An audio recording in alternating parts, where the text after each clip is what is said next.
All right, welcome to this video. Today we'll be looking at questions from Chemistry Tutorial Sheet 2. So this tutorial sheet has the following concepts. Okay, we're going to look at concepts on how to convert, okay, the number of atoms or it be the number of molecules into mass, okay, by using what we call as the atomic mass unit approach. Okay, we're also going to look at questions on isotopes, meaning you've been given two isotopes and then you are asked to find their average atomic mass. Okay, we're going to look at that.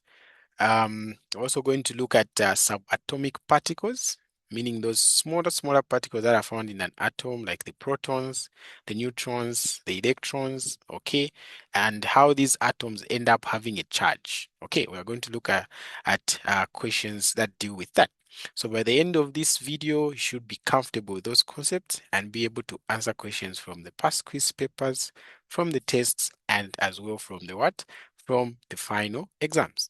So let's start answering from question 1 there. Right, welcome to this video. In this video, we are going to learn how we can calculate the mass, okay, of a given atom using what we call as the atomic mass unit approach. Okay, so the question here simply says, use atomic unit approach to calculate the mass in grams, okay, of what? Of one atom of carbon 12. Okay, so to calculate this, you need to know some relationship that we were going to establish here. The first one is that one atomic mass unit, okay, let me write it like this. One atomic mass unit is equivalent to, or is equals to, okay, 1.661 times 10 to the power minus 24 grams. Okay, one atomic mass unit, this AMU means atomic mass unit. One atomic mass unit is equals to 1.661 times 10 to the power minus 24 grams. Okay, so now what is atomic mass units? Okay, so these units are used to refer to the mass of the elements that are on the periodic table. Okay, so sometimes in other questions, they will refer to this as the atomic mass. Okay, atomic mass, or they can actually refer to it as sometimes the relative atomic mass, or they can refer to it as um, the average atomic mass, or sometimes they call this as the molar mass. Okay, so this molar mass is actually measured in atomic mass units. So when they ask you to find the atomic mass unit, okay, or the atomic mass of a certain element, they're simply talking about its molar mass. Okay, they're simply talking about its molar mass, and we know that we can get this molar mass by just looking at the periodic table. Okay, so the relationship that we've established here is that one atomic mass unit is equals to this specific mass. So now here we've been told to use this approach here, meaning using this ratio to calculate the mass in grams of one atom of carbon 12. Okay, so since we've been given one atom of carbon 12, we just have to get the atomic mass of this guy from the periodic table, or what we call as the molar mass, okay, of this carbon 12 guy from the periodic table. And then we form a ratio, okay? So now, if you go to your periodic table, I hope I have my periodic table somewhere here. Okay, so when you go to this your periodic table here, okay, you can see the key that we've been given here. They are saying on top you have the element name, the atomic number, and then the atomic mass there with the symbol. Okay, so where the carbon is, that is the carbon there. So you can see it's C, the atomic symbol, and then down I have 12.0107. On top of it I have 6, and then on top I have the carbon. That's what this key means here. The name of the element, the atomic mass, the symbol, the atomic number here, and then the symbol, and then the atomic mass. So you can see the atomic mass is this. This is what we need. Okay, so it's 12.0107. So when getting these atomic masses, you always get them by rounding them off to 2 decimal places. So if we round this off to 2 decimal places, we're going to get what? 12.01. Okay, and the units are atomic mass unit. So this carbon 12 guy, okay, has the molar mass of 12.01 atomic mass units. And then I'm going to say this here is equals to X. Okay, then we're just going to do what? Cross multiply. So now X with the 1, I want to get X is equals to, then this 12 with this, okay, I get 12.01 times 1.611. Oh, sorry, 661 times 10 to the power minus 24. And this will be the mass in what? In grams. Okay, so what is left is just to punch this into the calculator. So I have 12.01 multiplied by 1.661. So if I multiply that, I'll get 861. So this number here was gotten by only multiplying this and this. Then I still have this times 10 to the power minus 24 grams. Okay, so to express your answer, your final answer, you're going to just round it off to 3 significant figures. Okay, so that will be 19.9 times 10 to the power minus 24 grams. If you want, you can move this point 1 place to the left. Okay, so if you move the point to the left, it means you add a +1 power to this. So that becomes 1.99. Okay, if I move this times 10 to the power, I add the 1 to this, I get minus 23 grams. Okay, so that there becomes the mass, okay, of one atom of carbon-12. So you've seen the ratio that we've used there. So this is a standard ratio. It has to be in your head. And then now you say, okay, for the atom that I've been given, what is its atomic mass? Okay, or what is its molar mass? So we found the molar mass to be this. You get this from the periodic table. Then you say, what will be its mass now in grams? So you form a ratio, cross multiply, and then you end up with this as your what? As your answer. Right, welcome to this video. In this video, we're going to look at a question involving isotopes and their average atomic mass. Okay, so average atomic mass, it means you are combining two isotopes that have different masses, different percentage abundances, and then you're putting them together to find the average atomic mass, right? Okay, so now this question is a bit backwards, okay, because we will not be calculating the average atomic mass, but we'll be calculating the percentage abundances. So the question says, naturally occurring bromine is composed of two isotopes. Okay. Bromine 79. So you read this as bromine 79 with a mass of this. Okay. And bromine 81 with a mass of that. The average atomic mass of bromine is this. Calculate the natural percentage abundance of these two isotopes.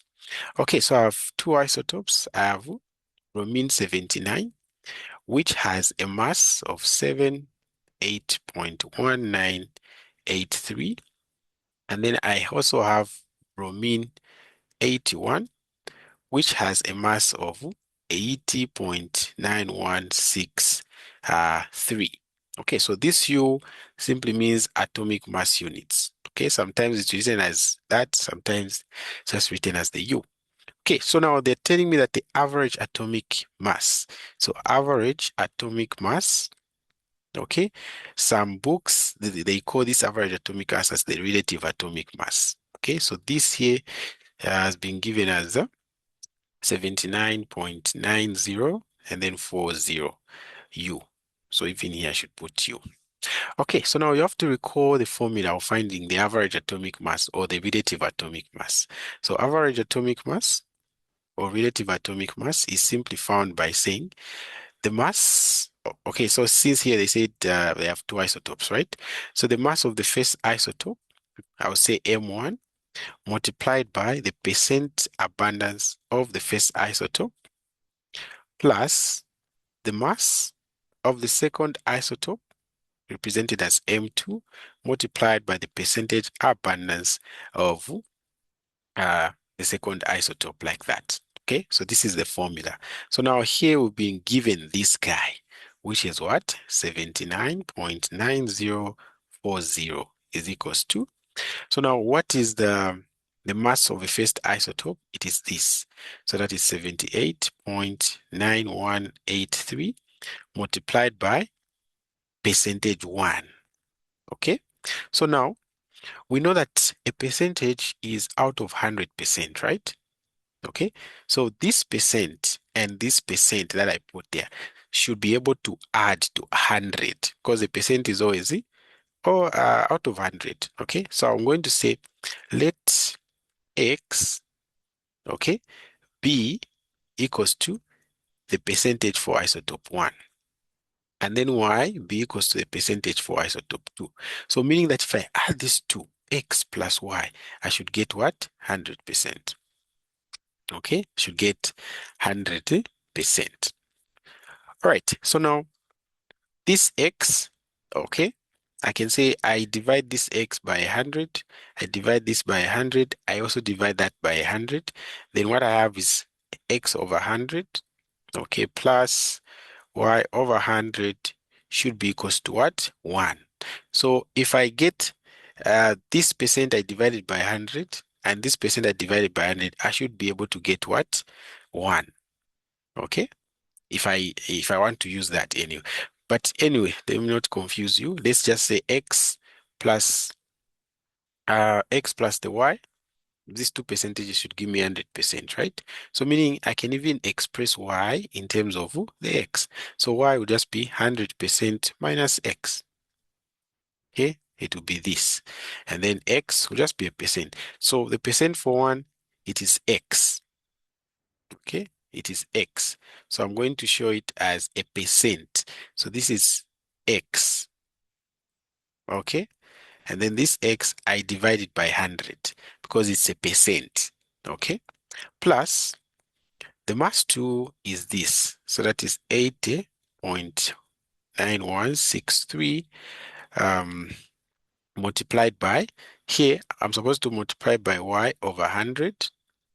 Okay, but Y is 100 minus X. So I'm just going to put 100 minus X there. Okay, so 100 minus X divided by 100, because this is a percentage and the percentage is always over what? 100. Okay, so that is what I have. And then from there, I'm going to multiply throughout by this 100 so that I can eliminate this 100 from the denominator. So I'll multiply throughout here by 100. So 100 multiplied by this, to just move this decimal point 2 places. So 7990.40 is equals to 78.9183. I want to remain with X there. This 100 has gone when I multiply with this, plus this is 80.9163. Then there I have 100 minus X, because this 100 here has gone once it multiplies with this. Okay, so that is what I have. From there, I'm going to say, let's expand this part. Okay, so if I multiply that part, it will be what? 78.9183x plus 80. Okay, so here I'm multiplying this with 100. So this point moves 2 places. So that is 8091.63.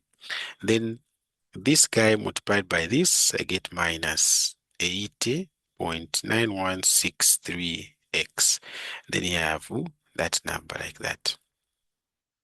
Okay, and then from there, what do you think I should do? I'm going to say like terms together. Okay, so this number goes to the other side. This one remains with that. So that is 7990.40 minus 80.916, sorry, should be 8091.63 is equals to then 78.9183x minus 80.9163x. Okay, so that is what I have. And then from there, I can subtract whatever I have here. So that is 7990.40 minus 8091.63. So when I subtract that, I'm going to get minus 101.23 is equals to, here I can also subtract this because they all have x. Okay, so that one is 78.9183 minus 80.9163. So that one gives me what now? Okay, that one gives me what now?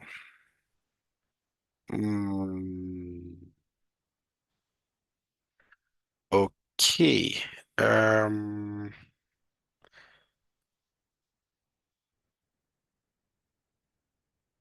this there, then okay.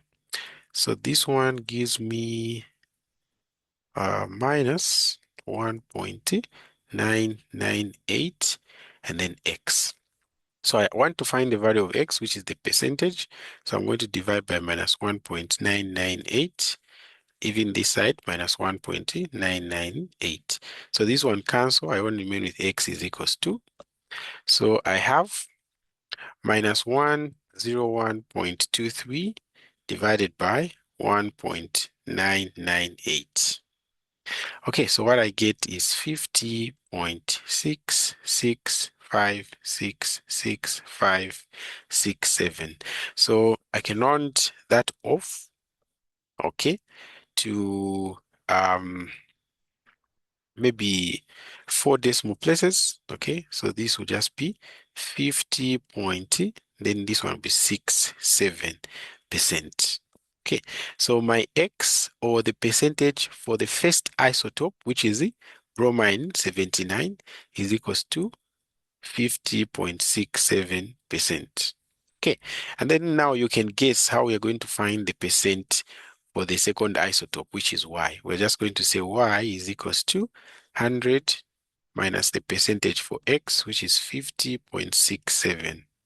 So this will just be, when I subtract this, I'm going to get 49.33%. Okay, so y is equals to 49.33%.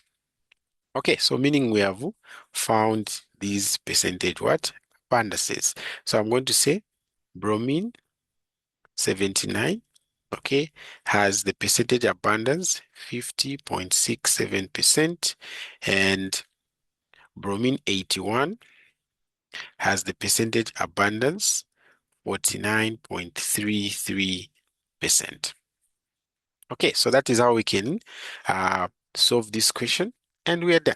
So now the question will not always be the same. Sometimes they can ask you to calculate the percentages. Okay, sometimes they can ask you to calculate the average atomic mass. Sometimes they can actually ask you to calculate the mass of the what? Of the isotopes themselves. So the most important thing is just to know the formula. Relative atomic mass, or average atomic mass, is equals to mass of the first isotope multiplied by the percentage of the first isotope plus mass of the second multiplied by the percentage of the second. This is the most important thing that you should know. And once you know this, you can be asked to find anything. You can be asked to find the percentages like we have done, okay? Or you can be asked to find these masses, or you can be asked to find this RAM. So just play around with that particular formula there. Then you're safe. Right, so thank you so much for watching. This has been Tutor Solutions. Until next time, always there for you. All right, so thank you so much for watching that video. If you'd like to access the full solutions to that paper, you are welcome to access them at discretelearning.com. Okay, so also know that Discrete Learning Institute, okay, offers supplementary lessons to all the 4 first year courses. Okay, so either it be NS, pre-med or A-levels biology, we have it on our website. Okay, we have physics, we have chemistry, and we have mathematics. Okay, so both for semester 1 and semester 2, we have all those courses on our website.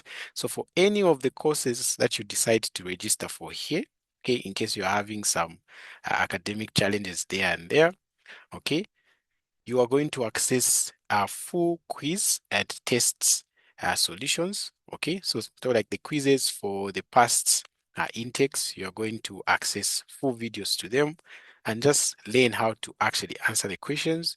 You're going to access full tutorial sheet solutions. Okay, so all those tutorial sheet that has a lot of questions, we have solved them as Discrete Learning Institute, and you'll be able to access them on the website. Okay, as well as on our mobile app. So just go to your Play Store, okay, or to your Apple Store, you search Discrete Learning Institute, and then you download that app, you'll be able to actually use this. Okay, we also have solutions to final exam papers. Okay, so as you're preparing for your exam, your tests and the quizzes, it's also important to go through the past papers. So we have video solutions for questions from past exam papers. Okay, in addition to that, we also have lessons to all the topics. Okay, so all the topics, in case you miss a lesson at the university, okay, you miss a lecture, you miss a tutorial, we have all the topics available on the website, and you can access them at any particular time, even in your blankets. Okay, we also have full assignment solutions, which you can find on the website. Okay, and once you register, you also be allowed to consult from us. Okay, so meaning that if there's something that you don't understand in class, you can simply contact us and we'll be able to help you understand. Okay, plus number 7, this is a bonus. You will be able to attend live weekly classes. Okay, so these live weekly classes are interactive, okay, and we'll get to interact with you, okay, in real time. You ask the questions, we explain. It's just a nice lesson setup that we have, okay? So you'll be able to attend those weekly live classes, and it will make your learning easier. Okay, so for those who've never seen the website, okay, and want to actually subscribe right now, you can simply just open any browser. Okay, so I'll open Chrome and then type in discretelearning.com. So punch this, okay, it takes you to the website. So this is the website here, and you can see there are a lot of courses here. Okay, so depending on the level where you are, we have these filters on top. Okay, you can even check here where there's a filter like free courses. So there are free study materials that you can use, like the past papers, past tutorial sheets, notes and the like. You can go there and then you're going to find them. So if, for example, you're in first year, just click here, first year courses. Okay, you click there and then it will take you to the first year courses only. Okay, so these are the first year courses that we have. Okay, so you can subscribe for any course that you feel you need help with. Okay, and if you subscribe for any of these courses, you're going to find the tutorial sheets, the past papers, as well as the topic lessons. So if you want to subscribe, okay, once you log into the website, okay, some of you don't have an account, it will ask you to create the account. Once you create the account, you'll be able to log in. Just click here where it's written subscribe to course. So click there, okay, and then it will take you to the part where you can make the payment and then be able to access the course. So even here there are filters, okay, in case you are lost, just click if you're in first year courses, okay. So the first year courses will appear here and you can actually subscribe for any of them. So just select them. Once you select them, you can also choose the duration, okay, by clicking this arrow, which is pointing downwards. So click there and you can see different periods have different amounts. Okay, so if you want to subscribe for a week, there's a price for that. 2 weeks, 3 weeks, 1 month, 2 months, even 2 years in advance, you can subscribe. Okay, so once you select there, you proceed to the payment. A prompt is going to come on your phone to put the password and the like. You put subscribe, then you have access to the course. Okay, so this can be done by you yourself. Okay, you don't need anyone to do this for you. You all have phones and the like, so just subscribe and say goodbye to your academic pressures. Okay, so if you want a full guide, you can kindly check the link in the description below here. Okay, it's going to give you a video that shows you how to make an account on our website and how to register, although I've showed you again here. Okay, and then you're also going to find a link to our website and the link to our mobile app. Okay, so subscribe now and say bye to your academic challenges. Okay, so for those who would like to contact me, my number is 0779 96 40 and then 10. So that is Tutor Pro Solutions. All right, so thank you so much for watching. This has been Tutor Pro Solutions. Until next time, always there for you.